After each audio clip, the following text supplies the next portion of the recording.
নমস্কার। মিক্সড উপ মিডিয়ায় তোমাদের প্রত্যেককে স্বাগত। আজকে তোমাদের যারা তোমরা নার্সিং ক্যান্ডিডেট আছো, যারা বিভিন্ন জেলার ক্ষেত্রে সিএইচওর জন্য অ্যাপ্লাই করেছিলে, তো তোমাদের বিভিন্ন জেলার ক্ষেত্রে যে সিএইচওর আপডেটগুলো, সেগুলো কিন্তু অগ্রগতি হচ্ছে। তোমাদের আজকে গুরুত্বপূর্ণ একটা নোটিশ, সেটা তোমাদের আজকে ভিডিওর মাধ্যমে সেটা জানাবো।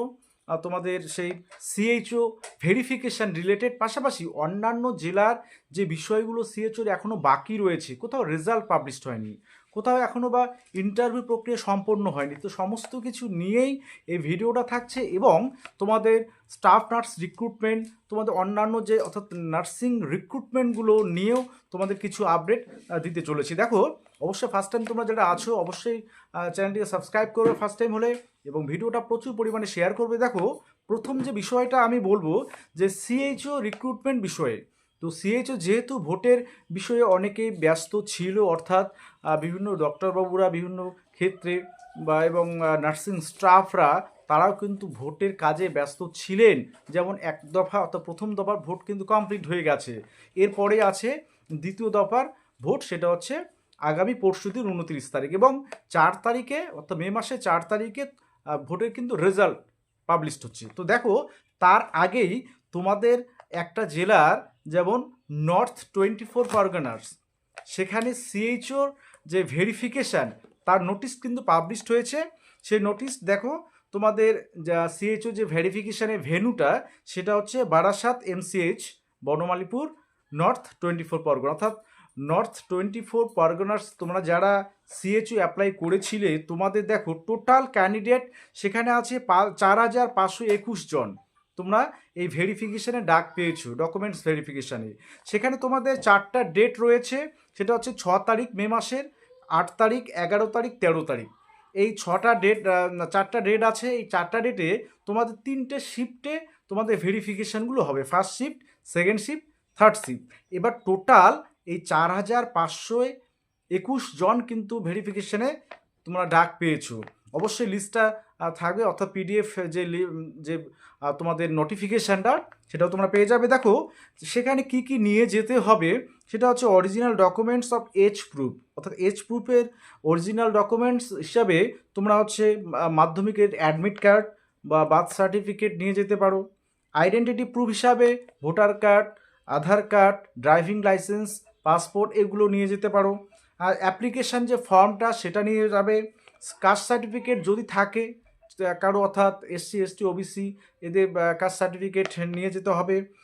অল ডকুমেন্টস, এবং বাকি তোমাদের নার্সিংয়ে যে যত ডকুমেন্টস হয়, সেগুলো অরিজিনাল প্লাস জেরক্স কপি নিয়ে যাবে। এবং কারো যদি এক্সপিরিয়েন্স থাকে সেই রিলেটেড তোমার ডকুমেন্টস কিন্তু অবশ্যই নিয়ে যাবে। এটা হচ্ছে নর্থ 24 পরগনাস, অর্থাৎ উত্তর 24 পরগনা জেলার সিএইচও রিক্রুটমেন্টের ক্ষেত্রে। সেটা নোটিফিকেশানটা 24/4/2026, সেটা 24 তারিখে পাবলিশড হয়েছে। 6 তারিখ থেকে তোমাদের ভেরিফিকেশানের শুরু হচ্ছে। ঠিক আছে, কোথায় হচ্ছে? বারাসাত এমসিএইচে। আচ্ছা, এবার তোমাদের অন্যান্য জেলার ক্ষেত্রে আসি, যে অন্য জেলার যে সিএইচও রিক্রুটমেন্টগুলো যেগুলো এখনও সচল হয়নি, সেগুলোর ক্ষেত্রে যেটা খবর পাওয়া যাচ্ছে যে সেগুলো দ্রুত, যেখানে হয়তো রেজাল্ট পাবলিশ হয়নি, সেগুলো দ্রুত রেজাল্ট পাবলিশ হতে চলেছে। অলরেডি যেমন প্রথম দফার নির্বাচন শেষ, অর্থাৎ প্রায় 152টা সিট, অর্থাৎ বিধানসভা ক্ষেত্রে নির্বাচন কমপ্লিট হয়েছে। তো সেক্ষেত্রে সেই সব জেলাগুলোতে যে রিক্রুটমেন্ট প্রসেসগুলো বাকি আছে সিএইচওর, তাদের কিন্তু এবার অগ্রগতি খুব দ্রুত লক্ষ্য করা যাবে, এবং কয়েকদিনের মধ্যেই তোমাদের কিন্তু বিস্তারিত সমস্ত কিছু পাবলিশড হবে। ওকে, কারণ যেখানে রেজাল্ট এখনও দেওয়া হয়নি, সেখানে রেজাল্ট পাবলিশড হবে, বা যেখানে ইন্টারভিউ এখনও হয়নি, সেখানে ইন্টারভিউ হবে। এবার যে বিষয়গুলো আরও গুরুত্বপূর্ণ, যে 2026 সালে তোমাদের প্রচুর কিন্তু রিক্রুটমেন্ট প্রসেস অলরেডি শুরু হয়েছে। যেমন তোমাদের তোমাদের এর আগেই যে আমি আপডেটগুলো দিয়েছিলাম, হ্যাঁ, পিজিআইএমআর থেকে শুরু করে আরআরবির আসতেছে জুলাই মাসে, তোমাদের অন্যান্য কোলফিল্ডের ক্ষেত্রে দিয়েছিলাম। তারপরে তোমাদের পিজিএমইআরের ক্ষেত্রে যেমন তোমাদের টোটাল 256টা ভ্যাকান্সি আছে। হ্যাঁ, সেটা কিন্তু তোমাদের যে সিবিটি হবে, সেখানে তোমাদের বলেছিলাম যে কলকাতায় সেন্টার আছে, সেটা যখন শুরু হবে, অর্থাৎ দু একদিনের মধ্যে সেটা নোটিফিকেশান পাবলিশ হবে।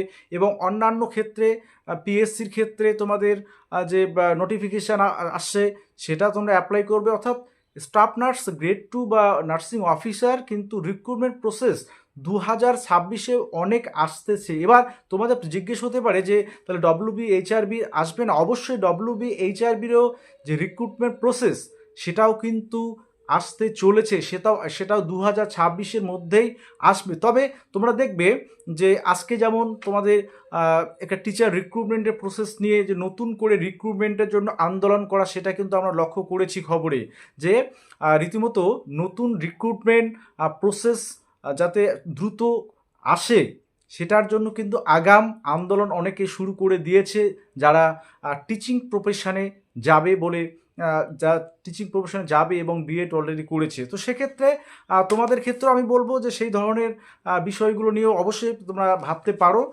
তো দেখো, তো যাতে দ্রুত এই বিষয়গুলো হচ্ছে যাতে তোমাদের দ্রুত রিক্রুটমেন্ট প্রসেসগুলো কন্ডাক্ট করা হয় এবং নোটিফিকেশান দ্রুত আসে, এই জন্যই কিন্তু এই বিষয়গুলো করা একটু দরকার আছে। তবে সেটা অবশ্যই ভেবেচিন্তে, অবশ্যই একদম শান্তিপ্রিয়ভাবে, কোনো ধরনের কোনো বিশৃঙ্খল পরিস্থিতি যাতে কোথাও কোনো সৃষ্টি না হয়। এমনিতে বর্তমানে ভোটের পরিস্থিতি চলছে, অর্থাৎ ভোটের যে আদর্শ আচরণবিধি লাগু আছে সেটা তোমরা রেজাল্টের পরেও, অর্থাৎ 4 তারিখের পরেও তোমরা সে বিষয়গুলো নিয়ে ভাবতে পারো। সে বিষয়গুলো পড়ে যাচ্ছি। তবে তোমাদের যে বিষয়গুলো তোমরা অনেকেই বলছো যে আমরা দেরিতে প্রিপারেশান শুরু করব, সেটা করলে একদম কিন্তু ভুল করবে। তোমরা যত দ্রুত সম্ভব তোমাদের কিন্তু এই যে সিবিটির জন্য প্রিপারেশান শুরু করা, তোমাদের RRBর ক্ষেত্রে হোক বা SSC স্টাফ সিলেকশন কমিশনের স্টাফ নার্স গ্রেড 2 ক্ষেত্রে হোক, বা অন্যান্য যে আছে PGIMER এর ক্ষেত্রেও তোমাদের সিবিটি, শেখানো, তার এই যে এদের প্রস্তুতিগুলো তোমাদের কিন্তু আগাম নেওয়া খুবই জরুরি। এই বিষয়টাই শুধু মাথায় রাখবে। আর CHO রিলেটেড অন্যান্য যে আপডেটগুলো, অর্থাৎ বিশেষ করে যেমন আজকে হেলথ ডিপার্টমেন্ট থেকে কিছু নোটিফিকেশান পাবলিশড হয়েছে, কিছু অর্ডার পাবলিশড হয়েছে, যেমন যারা অলরেডি স্টাফ নার্স গ্রেড 2-তে জব পেয়েছে কিছুদিন আগে, তাদের ক্ষেত্রে এমএসসি, অনেকে এমএসসি নার্সিং করছে, তাদের সেখানে এনওসি তারা কিন্তু পেয়ে গেছে, অর্থাৎ তারা সেই কোর্সটা কমপ্লিট করতে পারবে। এবং এই ধরনের কিছু নোটিশ কিন্তু পাবলিশড হয়েছে। অবশ্যই এই নোটিশগুলো অবশ্যই তোমরা আমার যে মিক্সড উপ মিডিয়ার যে টেলিগ্রাম চ্যানেলটা রয়েছে সেখানে ডিটেলস তোমরা কিন্তু এই নোটিফিকেশানগুলো পেয়ে যাবে। ওকে, তো এই বিষয়গুলো বলা ছিল। আর দেখো, তোমাদের আর যে বিষয়গুলো রয়েছে, তোমাদের দ্রুত অনেক বিষয় আসতে চলেছে। যেমন 30 তারিখ থেকে ওয়েস্ট বেঙ্গলের স্টাফ সিলেকশন কমিশনের একটা রিক্রুটমেন্ট প্রসেস, সেটা কিন্তু যে অনলাইন অ্যাপ্লিকেশান সেটা শুরু হবে। হ্যাঁ, স্টাফ সিলেকশন কমিশনের অনলাইন অ্যাপ্লিকেশান সেটা কিন্তু শুরু হবে 30 তারিখ থেকে। তো সেটা তোমরা, যদিও নার্সিং রিলেটেড সেটা নয়, তবে তোমরা যদি চাও সেটার জন্য তোমরা অ্যাপ্লাই করতে পারো। অবশ্যই সেখানে হয়তো তোমাদের যে কোয়ালিফিকেশান গ্রাজুয়েশান হয়তো লাগছে, তো গ্রাজুয়েশান যাদের আছে তারা অবশ্যই কিন্তু সেখানেও অ্যাপ্লাই করতে পারবে। এবং সেখানেও 3টে টায়ারে সম্ভবত তাদের সিলেকশন প্রসেসটা রয়েছে। তো এগুলো অবশ্যই তোমরা দেখতে পারো, কারণ 2026 ভোটের পরবর্তী সময়েও প্রচুর রিক্রুটমেন্ট প্রসেস আসতে চলেছে এবং তাদের প্রিপারেশান আগাম নেওয়া উচিত বলে আমি মনে করি। ওকে।